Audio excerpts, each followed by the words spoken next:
The day Clara met Daniel, she never imagined that a single conversation would change the course of her life forever. At 28, Clara was everything she had worked hard to become. She was intelligent, graceful, and remarkably hardworking. She managed a thriving fashion boutique in Port Harcourt, a business she had built from the ground up through years of persistence. Every stitch, every sale, every satisfied customer reminded her that success was possible for anyone willing to work for it. She wasn't rich, but she was comfortable. She paid her own bills, rented a neat apartment, and had earned the respect of everyone around her. More importantly, she was happy. Love wasn't something she desperately chased. If it came, it came. If it didn't, she believed life still had plenty to offer. Then Daniel walked into her life. He had traveled from Abuja for a business conference and happened to visit the shopping plaza where Clara's boutique was located. While waiting for a colleague, he wandered into her store. "Good afternoon," Clara greeted warmly with a smile. Daniel looked around before his eyes settled on her. For a brief moment, he forgot why he had entered the shop. She wasn't just beautiful. There was confidence in the way she carried herself. She spoke politely. She smiled genuinely. And there was a calmness about her that immediately caught his attention. He bought a shirt he didn't really need just to continue the conversation. "So, do you own this place?" he asked. Clara nodded. "Yes. It's been my little project for about 4 years now." Daniel looked impressed. "You built all this yourself?" "I did."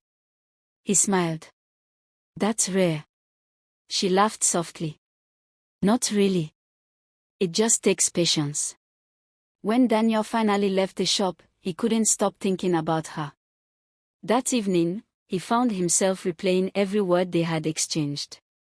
The next morning, he returned. Not because he needed another shirt. Because he wanted another conversation. Over the week, they talked every day before he returned to Abuja. They exchanged phone numbers. What started as occasional chats slowly became daily conversations. Morning greetings became late-night phone calls. They laughed together. Prayed together. Shared childhood memories. Discussed their dreams. Even though hundreds of miles separated them, the distance somehow made their bond stronger. 6 months later, Daniel flew back to Port Harcourt. This time, he wasn't coming for work. He was coming for Clara. That evening, they sat beside the waterfront as the sun disappeared beneath the horizon. Daniel reached into his pocket. "I've never met anyone like you," he said quietly. "You make me believe that home isn't a place. It's a person." Clara looked at him without saying a word.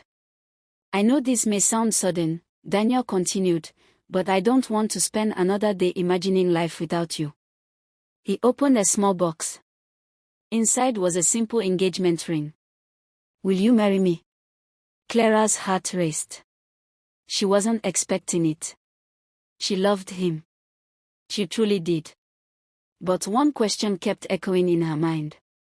"My business," she whispered. Daniel gently held her hand. "I'll never stop you from succeeding." "You won't." He shook his head.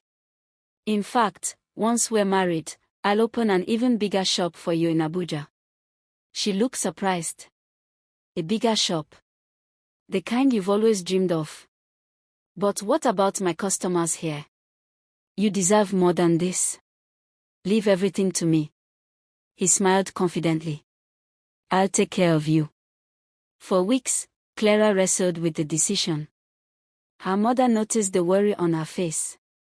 One evening, while preparing dinner together, her mother asked gently, "What's bothering you?"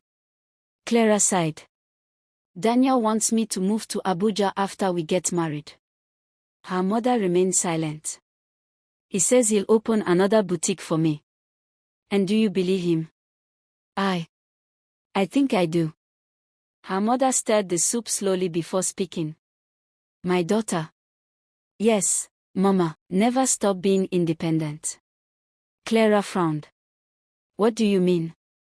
A loving husband should support your dreams, not replace them with promises. Mama, he's different. I hope so. He loves me. I pray he always remembers that love. Clara hugged her mother. I'll be fine.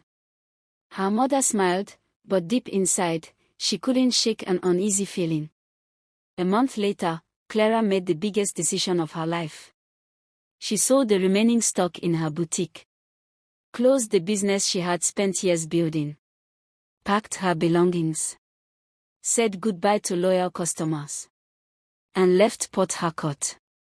When the bus pulled away from the terminal, Clara stared through the window as her hometown disappeared behind her. She whispered to herself, "This is the beginning of my forever." In Abuja, Daniel welcomed her with open arms.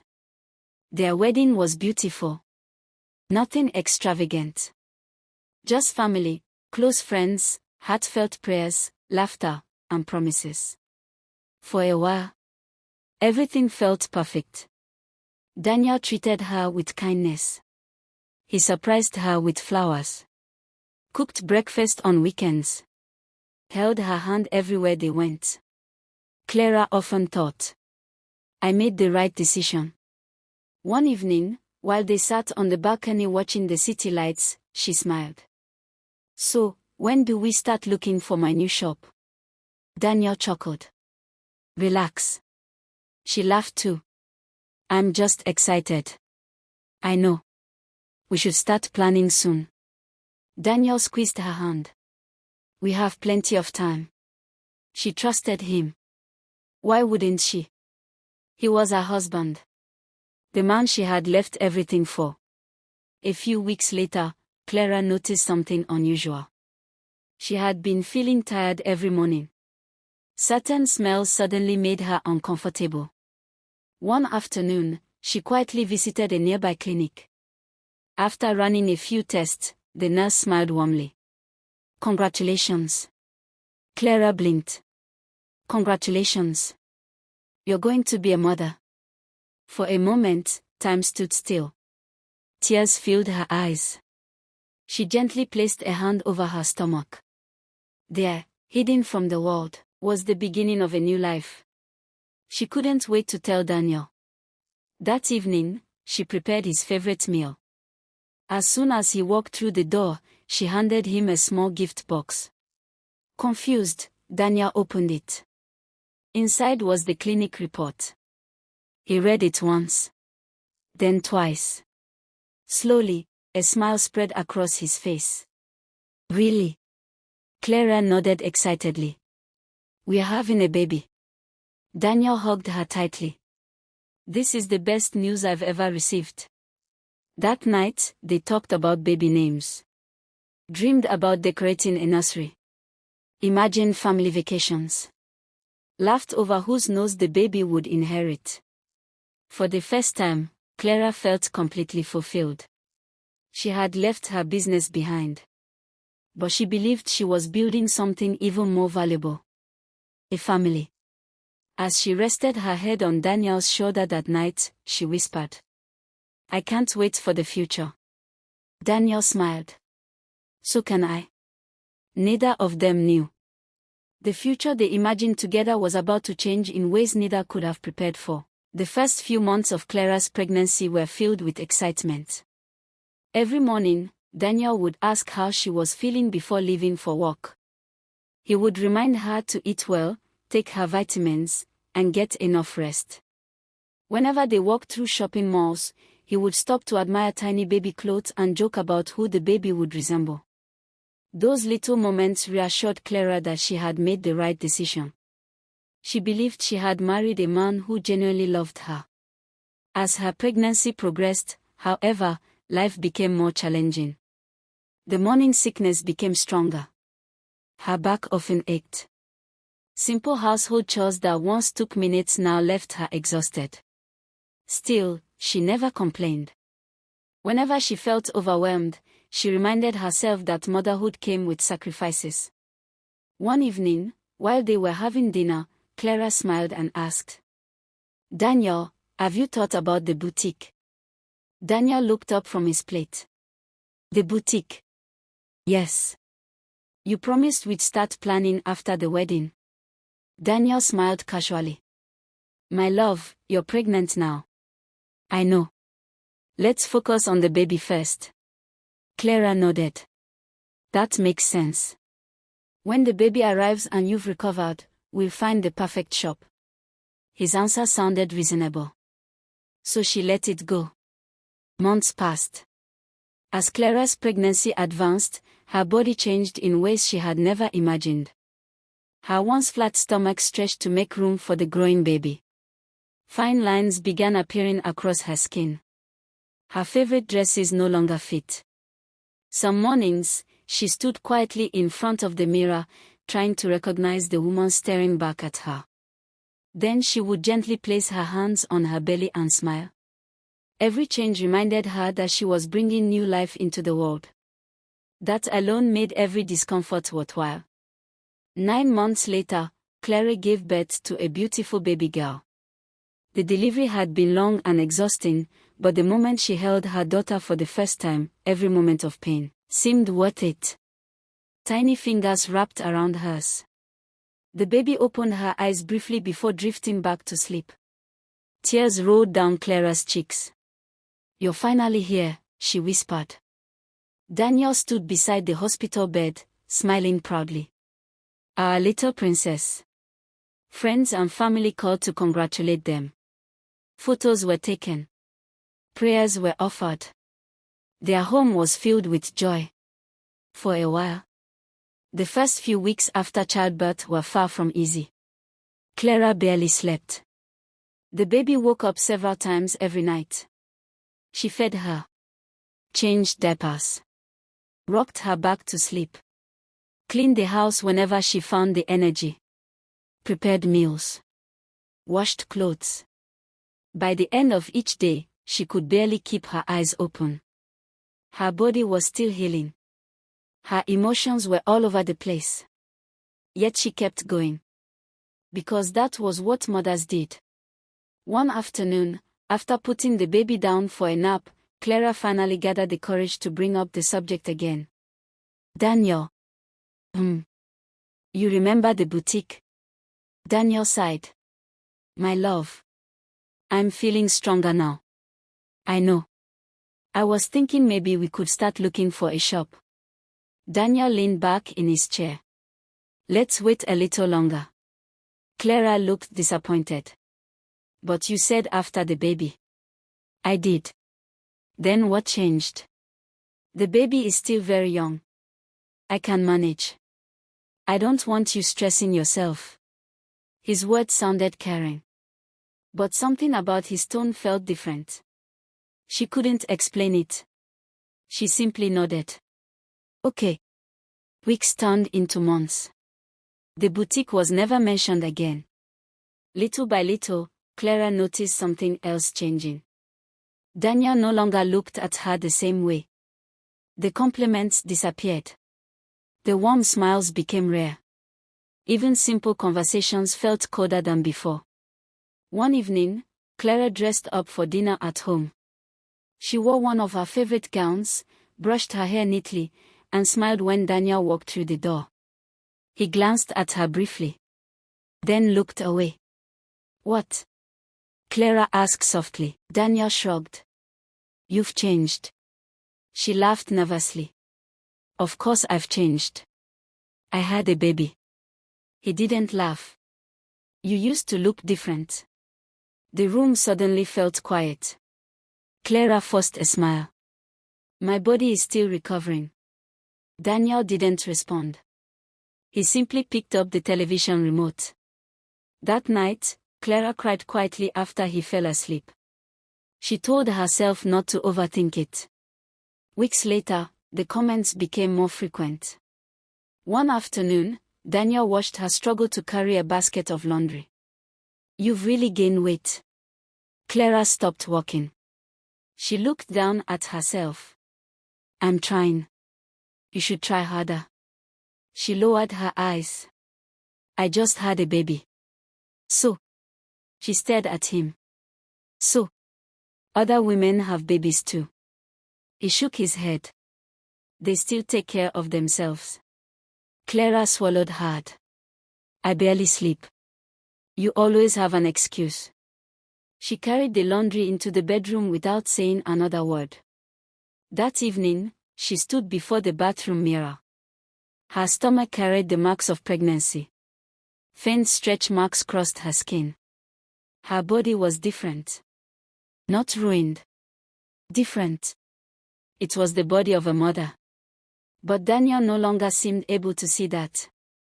Instead, he only saw what had changed. One Saturday afternoon, they attended a family gathering. Several women complimented Clara on how beautiful the baby looked. One elderly woman smiled warmly. Motherhood suits you. Clara smiled gratefully. Before she could reply, Daniel laughed.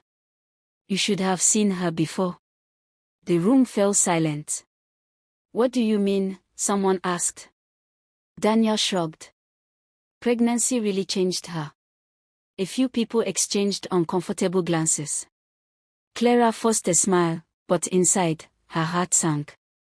The drive home was painfully quiet. That night, she finally spoke. Daniel. What? Did you have to say that in front of everyone?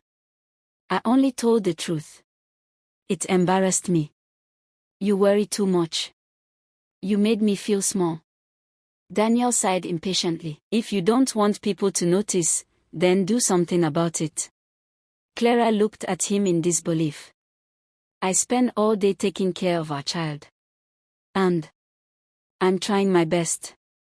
Your best isn't good enough. The words hit harder than she expected. She didn't argue. She simply walked into the bedroom, closed the door, and sat on the floor.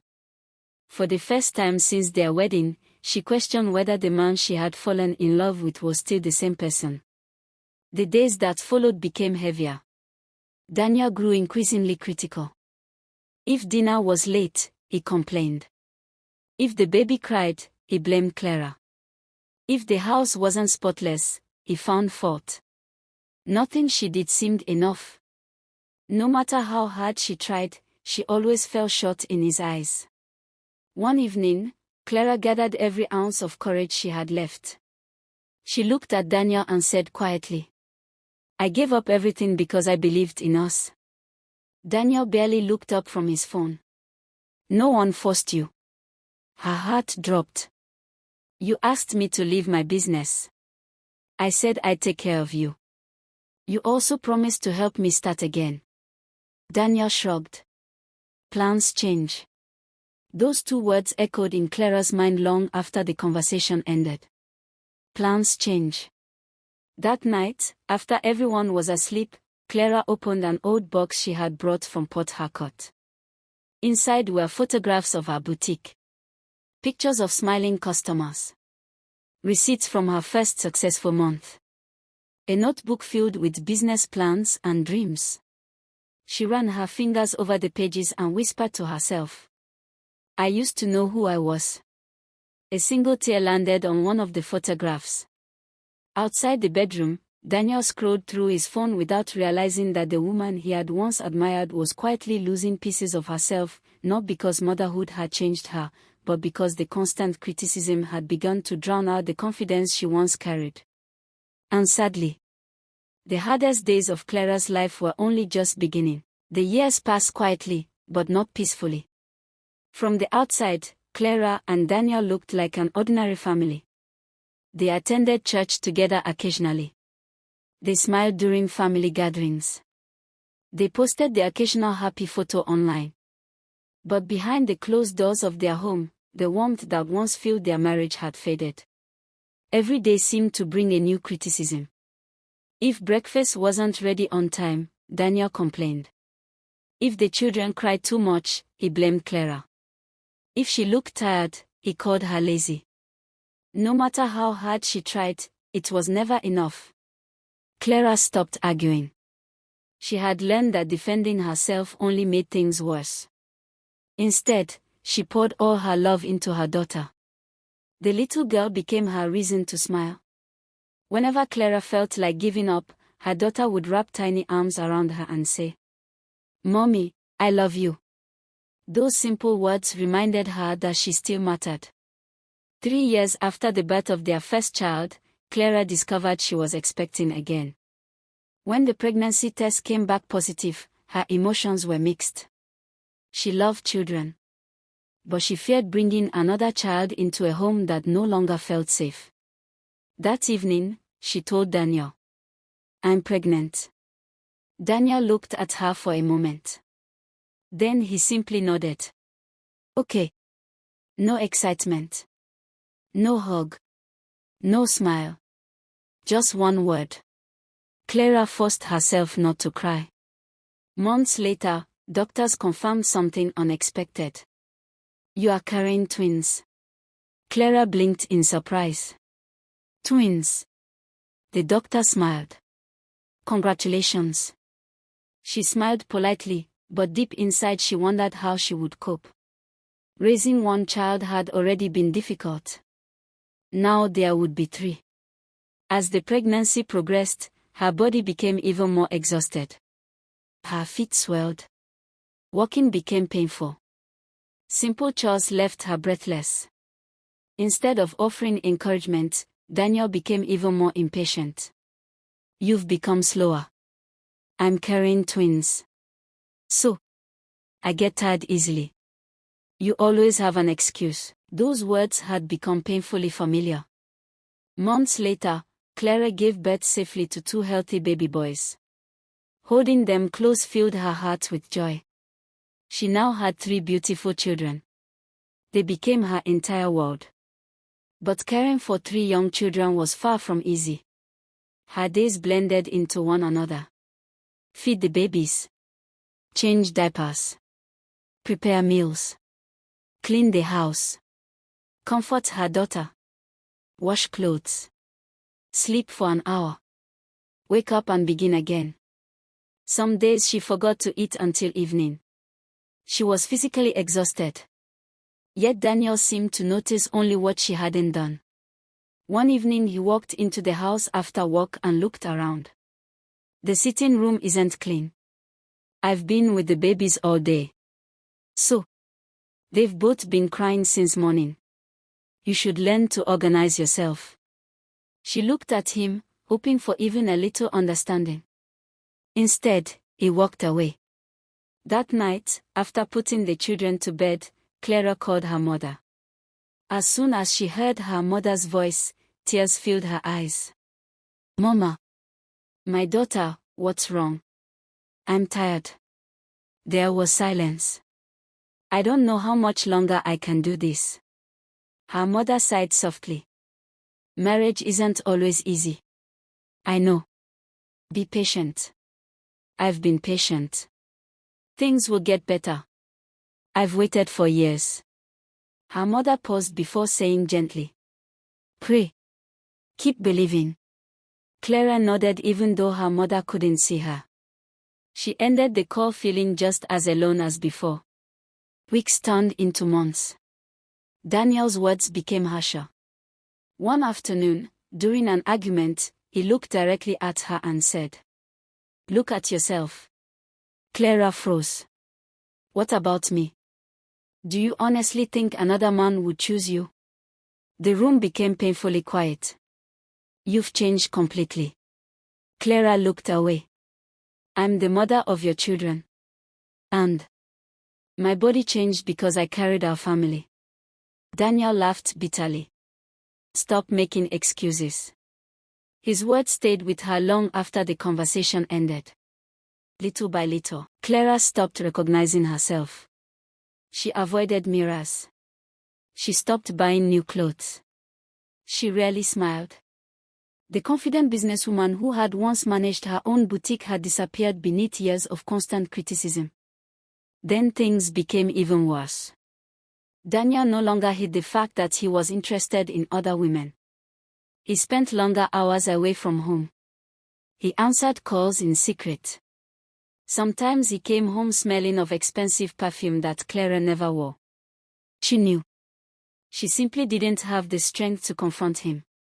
One Saturday afternoon, Danya invited a group of friends over. Among them was a young woman Clara had never met. Danya introduced her casually. "This is Vanessa." Vanessa smiled politely. Throughout the afternoon, Danya laughed loudly at everything Vanessa said. He complimented her appearance repeatedly. Clara quietly served drinks and snacks before returning to the kitchen. Later that evening, after the guest had left, Clara finally asked, "Who is Vanessa?" "A friend."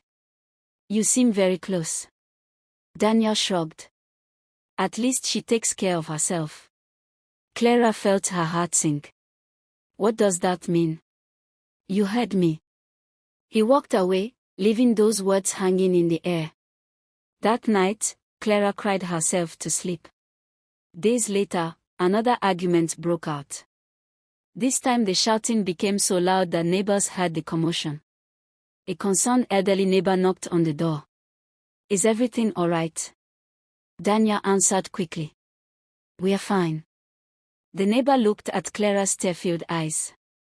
She knew they were not fine. After Danya walked away, the neighbor quietly held Clara's hand. "My daughter." Clara looked down. "You don't deserve to live in fear." Those simple words stayed with her. A few days later, Clara met her childhood friend, Amara. It was the first time they had seen each other in years. The moment Amara saw her, she became silent. "Clara." "What? What happened to you?" "I'm okay." "No." Amara shook her head gently. "This isn't the Clara I used to know."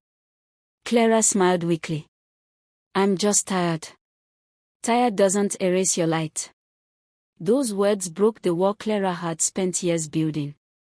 She began to cry. She told Amara everything. The broken promises. The insults. The constant comparisons. The loneliness. The years she had sacrificed. When she finished speaking, Amara reached across the table and held her hands. "Listen to me carefully." Clara looked up. "You are not the things he says you are." Fresh tears rolled down Clara's cheeks. "You are still beautiful." She shook her head. "I don't feel beautiful anymore. Because someone has spent years convincing you that you aren't." Clara remained silent. "You are strong." "I don't think I am." "You left your dreams for someone you loved." "I did." "You carried 3 beautiful children." "Yes." "You survived years of pain." Clara nodded slowly. "So don't tell me you aren't strong." For the first time in years, someone reminded Clara of the woman she used to be. Before they parted, Amara looked into her eyes and said, "If you stay where you are constantly being broken, one day you may forget who you truly are." Clara whispered, "I'm scared." "I know." "What if I fail? What if living is the beginning of finding yourself again?" Those words echoed in Clara's heart. That night, after putting her children to bed, she stood quietly beside their beds, watching them sleep peacefully.